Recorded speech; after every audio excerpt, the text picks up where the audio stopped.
Aujourd'hui, on va poursuivre le cours de la séance précédente et on a déjà commencé ou bien l'étude dynamique des oscillateurs mécaniques. Alors, partie 1, c'est le pendule élastique. Alors, l'autre fois, on a parlé de la force de torsion et l'équation différentielle.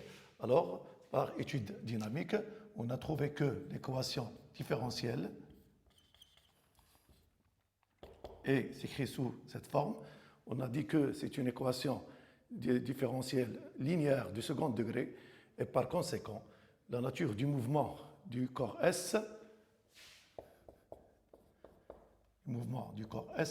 est rectiligne sinusoïdale.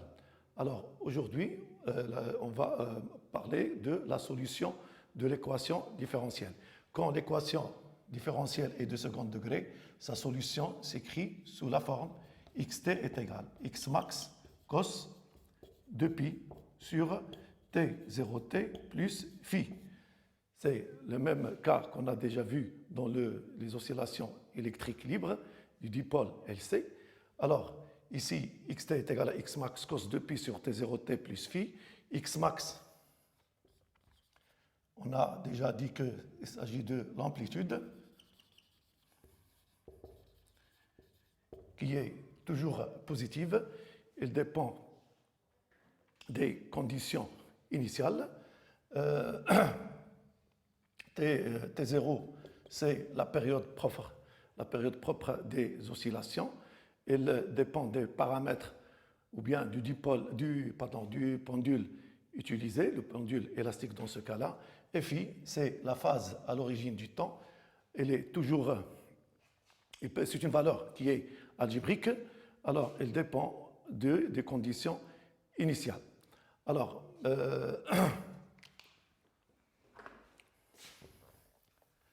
donc, xt est égal à x max cos 2pi sur t0t plus phi. Alors, on constate qu'on a tout d'abord cos de 2pi sur t0t plus phi. On sait qu'elle est comprise entre moins 1 et 1.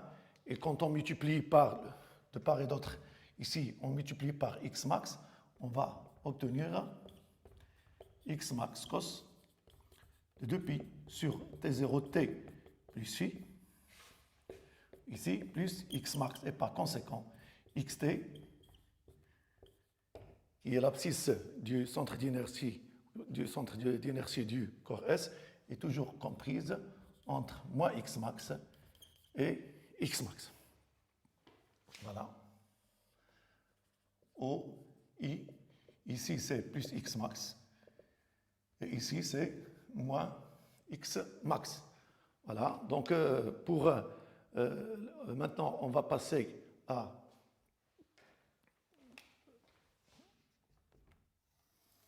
au quatrième petit paragraphe, c'est vitesse instantanée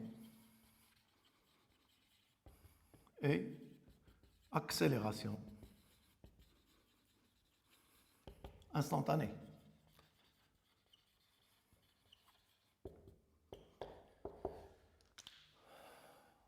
On sait que l'expression de la vitesse instantanée, c'est la dérivée. C'est la dérivée par rapport au temps de x. Alors, x point n'est que d de x sur dt. Alors, x est à cette expression-là. Donc, x point, on dérive, c'est-à-dire on va faire sortir plus phi prime, puis on dérive le cos, ça donne moins sin, x max, sin de 2pi sur t0t plus phi. Alors, la dérivée de cette partie-là me donne moins 2pi sur t0, x max, sin de 2pi sur t0t plus phi. C'est ça l'expression de la vitesse instantanée. Alors, on sait que sinus de 2pi sur t0t plus phi est aussi compris entre moins 1 et plus 1. On multiplie ici par cette grandeur-là, alors on aura moins 2pi sur t0 inférieur ou égal à 2pi sur t0 sin x max. Sin de 2pi sur t0t plus phi, ici, c'est 2pi sur t0. Or, l'expression de x moins et de x point, il y a ici le sin moins. Donc, lorsque je mets le sin moins ici, alors ici on va mettre plus et ici on va mettre plus. Voilà, ici le moins, et par conséquent, on est obligé de changer le symbole. Ici j'aurai, voilà, ici comme ça.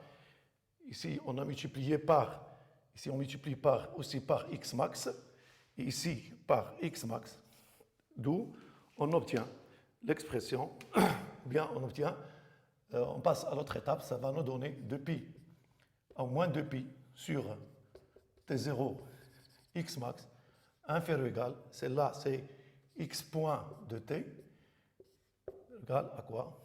À 2pi sur t0 x max. Alors, 2pi sur t0 x max, c'est la vitesse maximale que peut avoir le corps S lors de son oscillation. Alors ici, je peux la noter ici, c'est v max. Ici, c'est x point. Et ici, x point de t, c'est normal. Ici, c'est moins v max. Alors, je retourne à cette petite figure. Alors, j'essaie de vous donner où se situe, ou bien quand est-ce que le corps a la vitesse maximale. Alors ici, la vitesse est maximale quand le corps passe par sa position d'équilibre. Alors ici, mais dans ce sens, c'est la vitesse, c'est plus, il va passer par cette position avec la vitesse plus v max, et lorsqu'il va passer dans le sens inverse, alors dans ce cas-là, la vitesse c'est moins v max, et quand il va arriver ici, il va changer de sens, et par conséquent, sa vitesse en ce point-là sera nulle, et aussi à cette position. Donc pour la position x égale à moins x max, x point est nul, aussi quand x égale à plus x max. Pourquoi? Parce que le corps va changer de sens.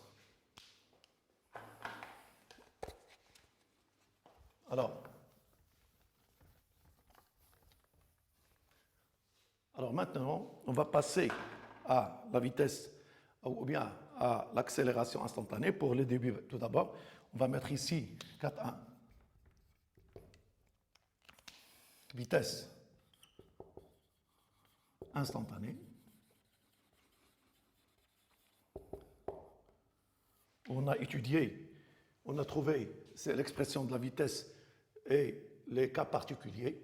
Alors maintenant, comme on a dit qu'on va passer à l'accélération instantanée.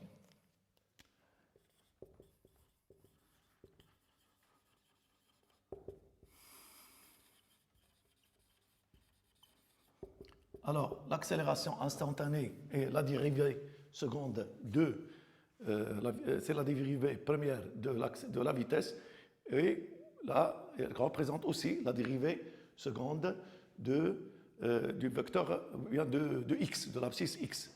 Alors, x seconde n'est que dx point sur dt. Alors, ou bien, comme on a dit, c'est dérivé deux fois de l'équation, de la solution de l'équation qu'on peut aussi l'appeler équation horaire du mouvement. Alors, x seconde, c'est dx point sur dt. Alors, x point, alors c'est ça l'expression de x point. Lorsque je la dérive une autre fois, alors il suffit de faire sortir de pi sur t0 et dériver le sinus qui va nous donner cos. Et par conséquent, j'aurai moins de pi sur t0 au carré x max cos de 2pi sur t0t plus phi. Or, cette expression n'est que x, la solution de l'équation, ou bien l'équation horaire donc, du mouvement, donc ici, n'est que moins 2pi sur t0 au carré fois x. C'est ça l'expression de l'accélération instantanée.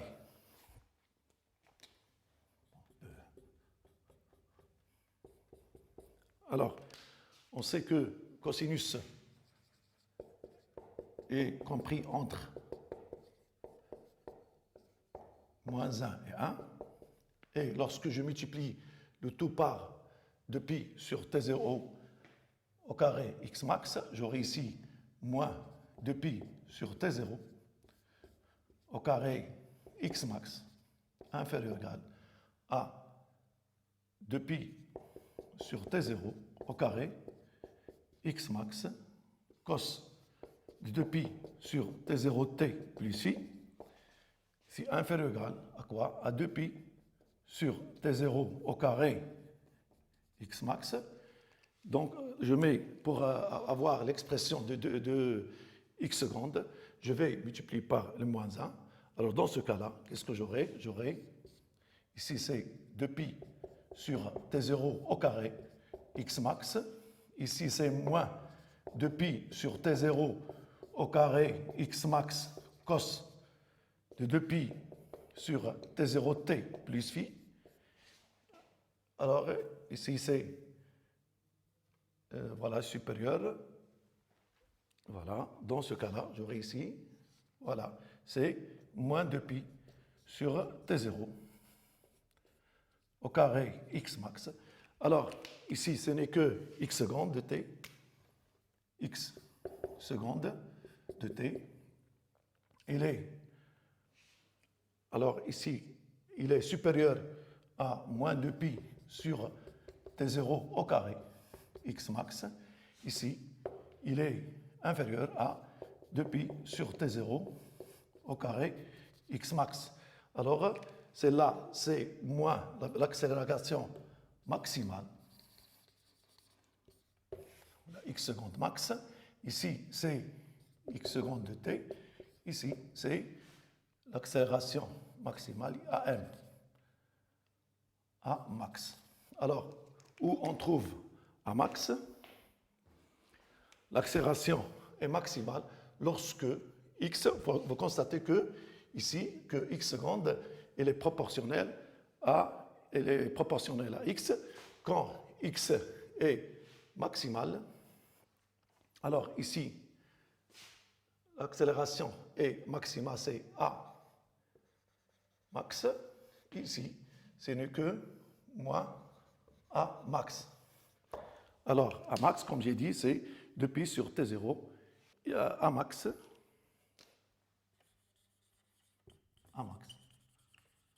ce n'est que 2pi sur t0 au carré fois x max. Alors, ici, lorsque le corps passe par sa position d'équilibre, son accélération, et dans ce cas-là, elle est nulle. Donc, dans ce cas-là, j'aurai x secondes. Ici, c'est x secondes. Ici, c'est aussi x secondes. Alors qu'en ce point-là, j'aurai x secondes qui est égal à 0, c'est-à-dire l'accélération linéaire ou bien la valeur algébrique de l'accélération instantanée. Alors, maintenant, on va passer au 5e paragraphe, qui est la période propre.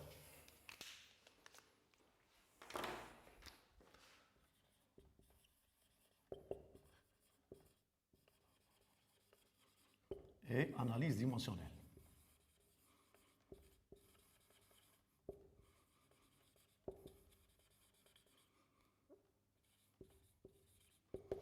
Alors, pour la période propre, on va essayer de trouver, son expression. Alors ici, 5,1. Alors bien.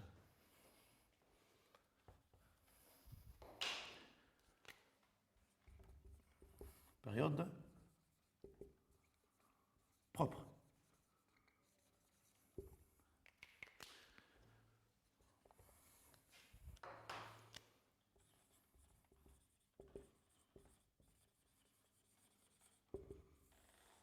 Alors, ici, on veut obtenir l'expression de la période propre. Pour cela, on commence, on utilise l'équation horaire du mouvement. Alors, son accélération, sa vitesse, pardon.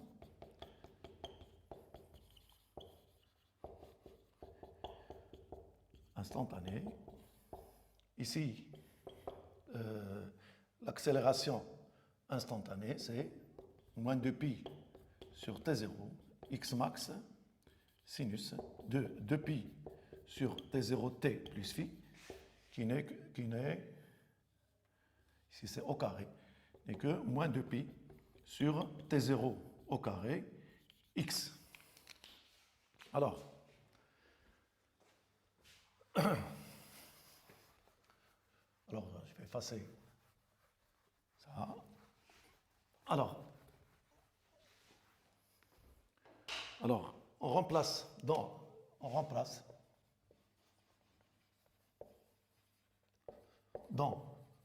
l'équation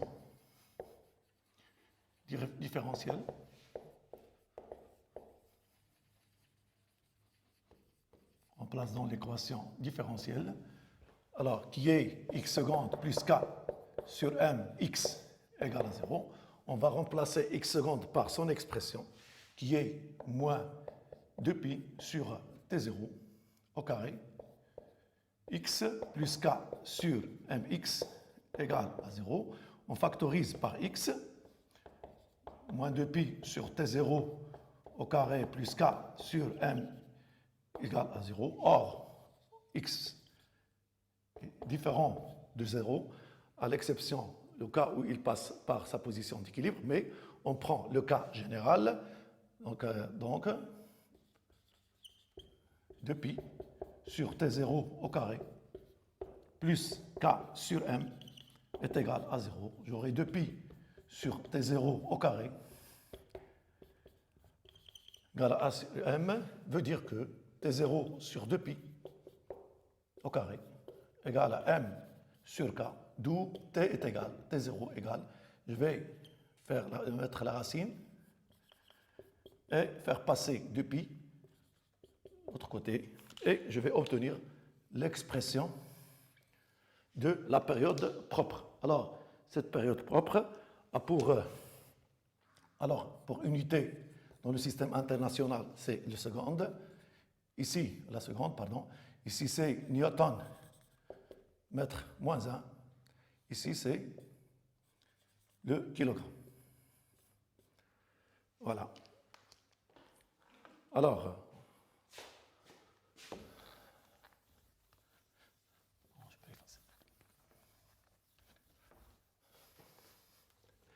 maintenant, on va passer à l'analyse dimensionnelle.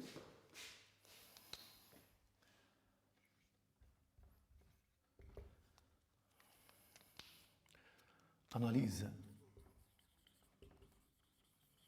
dimensionnelle.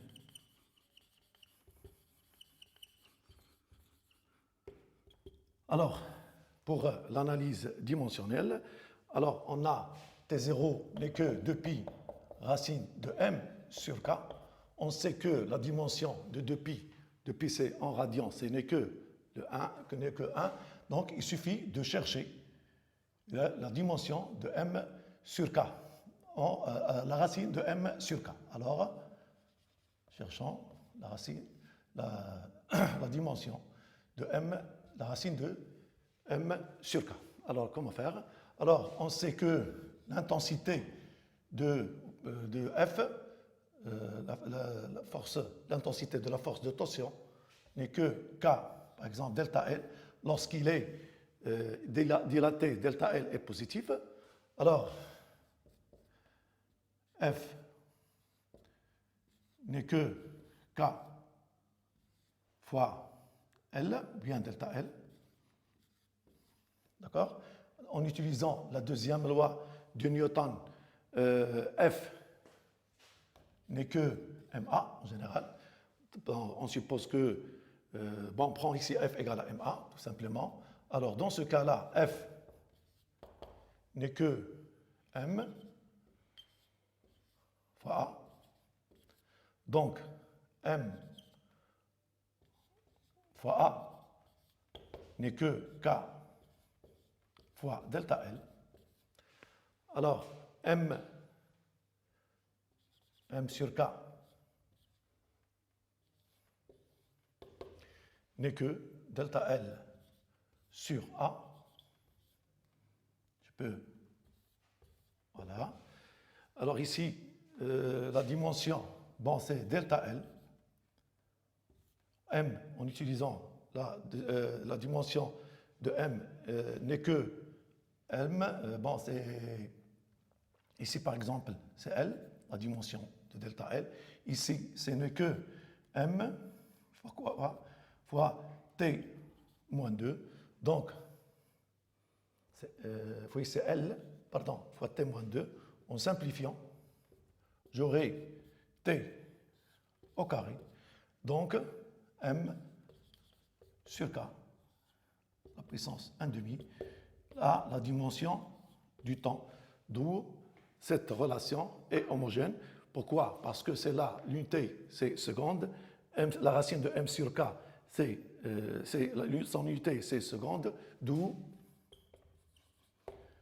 T0 égale à 2pi racine de M sur K est homogène. La relation T0 est égale à 2pi racine de M sur K est homogène. Voilà.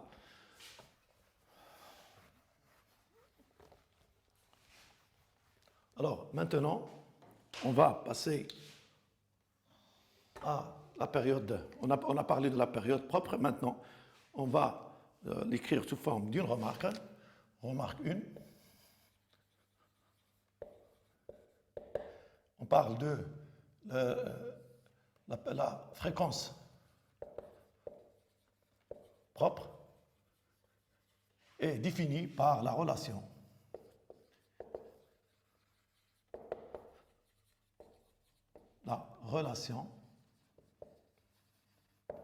N0 est égal à 1 sur T0, soit c'est l'inverse de T0, c'est-à-dire 1 sur 2pi racine de K sur M.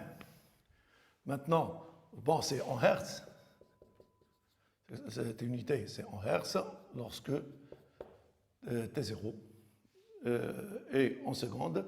K, comme on avait dit, c'est Newton mètre moins 1 et M, c'est en kilogrammes. Pour la remarque 2, il concerne les différentes méthodes qu'on peut trouver pour trouver la période propre. Bon, on a la première, c'est lorsque il nous donne la variation de t en fonction de x en fonction du temps. Alors, c'est ça. Graphiquement, je peux trouver T0, mais aussi, il y a un autre cas. Lorsque j'utilise l'enregistrement dans le cas d'un banc à constant d'air, alors on a dit que, expérimentalement, on trouve que le mouvement est rectiligne sinusoïdal. Alors, la position du cavalier qui est constitué le système étudié pour le mouvement sur un banc à coussin d'air.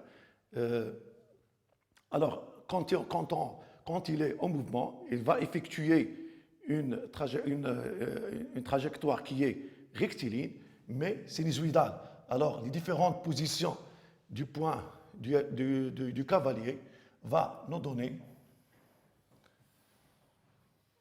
une fonction sinusoïdale. Alors, ici, ce sont les différentes positions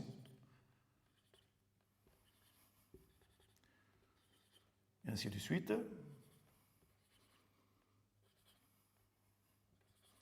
Alors, la durée nécessaire de l'enregistrement entre deux points consécutifs représente τ. On l'a déjà vu dans le premier chapitre de la loi de Newton, la durée nécessaire de l'enregistrement entre deux points consécutifs. Alors, c'est l'enregistrement qu'on va obtenir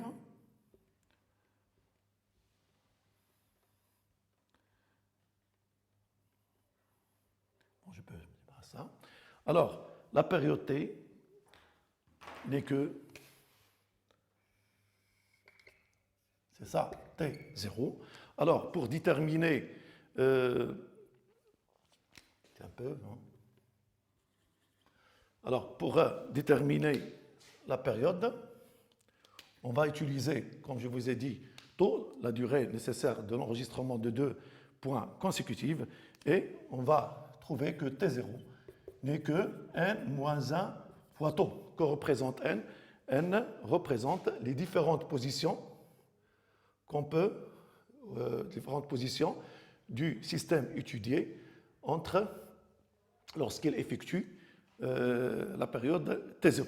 Donc, ici, par exemple, dans notre cas, on a 1, 2, 3, 4, 5, 6, 7, 8, 9 et 10. Et par conséquent, on aura ici, c'est T0 n'est que 9 taux. Ce n'est qu'un exemple, mais pour d'autres enregistrements, on peut avoir des valeurs qui sont différentes. Alors ici, je répète, 1, 2, 3, 4, 5, 6, 7, 8, 9, 10. Alors je mets 10 moins 1, ça donne 9 taux, ou bien, premier taux, 2, 3, 4, 5, 6, 7, 8 et 9. Donc c'est comme ça qu'il faut. C'est la méthode utilisée pour trouver la période propre. Alors, ce sont deux méthodes qui sont graphiques, mais maintenant, il y a d'autres méthodes qui sont théoriques. Alors, on a tout d'abord T0, c'est depuis racine de m sur k. N'oubliez pas que on utilise cette relation dans le cas où les frottements sont négligeables, mais si les frottements existent, par exemple des frottements qui sont faibles, alors on a dit l'autre fois que c'est un régime qui est pseudo-périodique, et dans ce cas-là, T0 n'est que T, où T c'est la période. Donc je peux même trouver l'un des paramètres en utilisant la pseudo-période. Hein. D'accord? N'oubliez pas ça, s'il vous plaît. Alors, il y a une quatrième méthode qui est T0, comme je vous ai dit, c'est 1 sur N0, mais aussi il y a une autre méthode qui correspond il nous donne la durée pour effectuer N oscillations, alors il nous demande de déterminer T0. Alors dans ce cas-là, T0 n'est que N T0, d'où je peux trouver T0 qui est delta T sur N. D'accord? Alors, ici, c'est le nombre d'oscillations. D'accord? Delta T est la durée nécessaire pour effectuer ce nombre d'oscillations. Donc, ce sont les différentes méthodes qu'on utilise pour trouver la période propre. D'accord? Alors, maintenant, on va passer à la phase à l'origine. Donc, je vais effacer tout ça.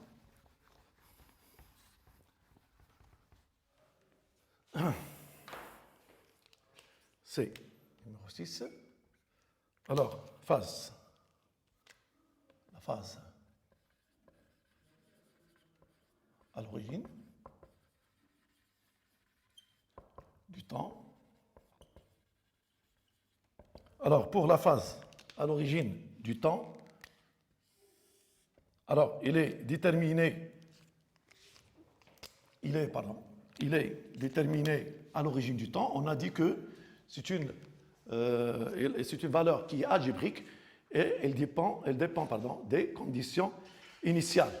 Alors, on l'a noté auparavant, on l'a noté phi. Et son unité, comme on a déjà dit, c'est le radian.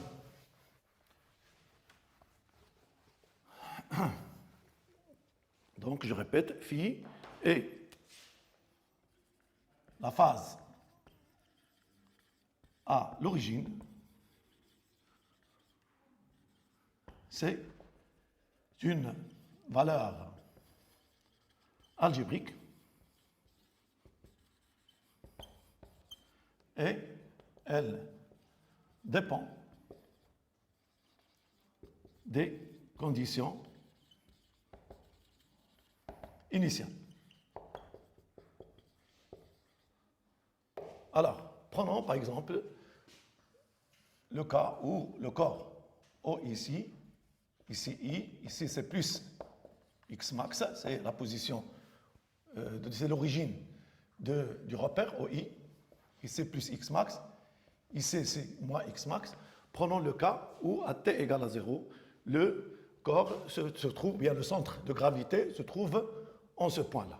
Alors, dans ce cas-là, quand j'ai t est égal à 0 ici, alors si je trace l'évolution, la variation de x, qui est l'équation horaire, ou bien la solution de l'équation différentielle ou l'abscisse du g à un instant t, si par exemple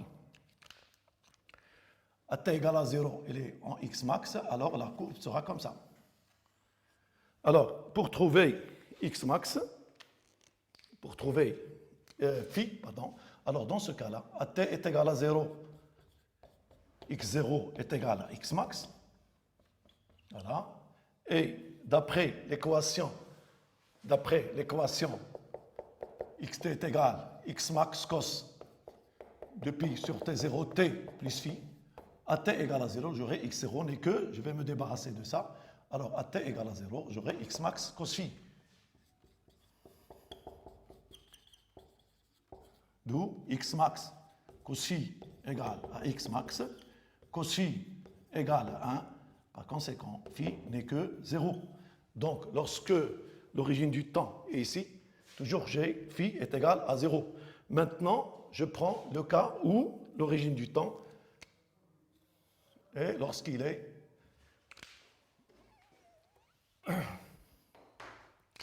l'origine du temps, par exemple,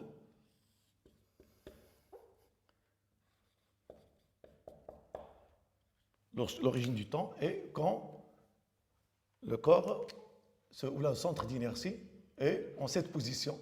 Alors ici, on a t égale à 0. Alors dans ce cas-là, la courbe, c'est là. Alors, ici, ce n'est que moins x max. Alors, x0, alors ici, à t égale à 0, c'est moins x max. x0, c'est moins x max. x0, c'est x max cos phi. Donc, x max cos phi, c'est moins x max. Donc, cos phi égale à moins 1. Donc, phi n'est que pi en radian. Donc, quand l'origine du temps est ici, donc toujours on a phi est égal à 0. Maintenant, on prend le cas où le corps, à t égale à 0 passe par la position d'équilibre. Alors, il passe par la position d'équilibre. Alors, dans ce cas-là, on a deux cas. Lorsque le corps passe par sa position d'équilibre, soit il passe dans le sens inverse de vecteur unitaire OI, soit dans le même sens que le sens de OI. Alors, prenons le cas T.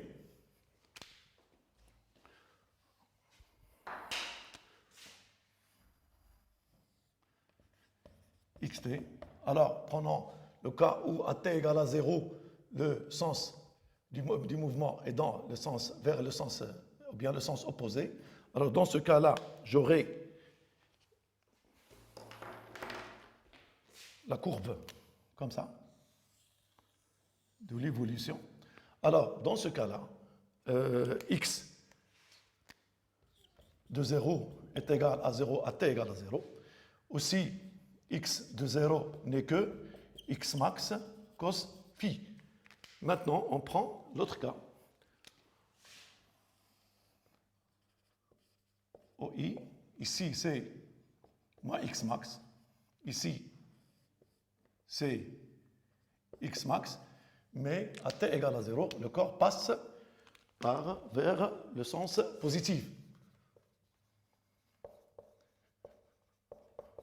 Alors, dans ce cas-là, la variation de x en fonction de t, alors il sera, donc à t égale à 0, il va passer, ou là, il va aller vers le sens positif. Donc, c'est ça. Alors, dans ce cas-là, j'aurai, on tient cette courbe. Alors, x0 n'est que 0, et x0 n'est que x max cos phi. Alors, pour les deux, alors ici, on peut écrire que x max cos phi n'est que 0, donc cos phi égale à 0, d'où phi est égal à pi sur 2 plus ou moins radian. Alors maintenant, il faut faire différencier les deux cas. Alors, ici, qu'est-ce qu'on va faire? On va aller chercher le coefficient directeur de cette droite. Alors, ce coefficient directeur n'est que la vitesse. Pourquoi? Parce que x de t n'est que kt, veut dire que d de x, ou bien at, donc d de x sur dt, at est égal à 0, n'est que a. Alors, dans ce cas-là, pour le premier cas, a, vous voyez qu'il est négatif. Ici, pour le deuxième cas, on voit que a est positif. On a dit que a n'est que d de x sur dt. Alors ici, c'est moins 2pi sur t0 x max sin de phi qui est négative. Alors, pour avoir cette inéquation, il faut que sin de phi, il faut qu'il soit positif. Donc, sin de phi est positif. Et dans ce cas-là, phi n'est que, parce qu'on a dit plus ou moins pi sur 2, alors phi n'est que pi sur 2 radians.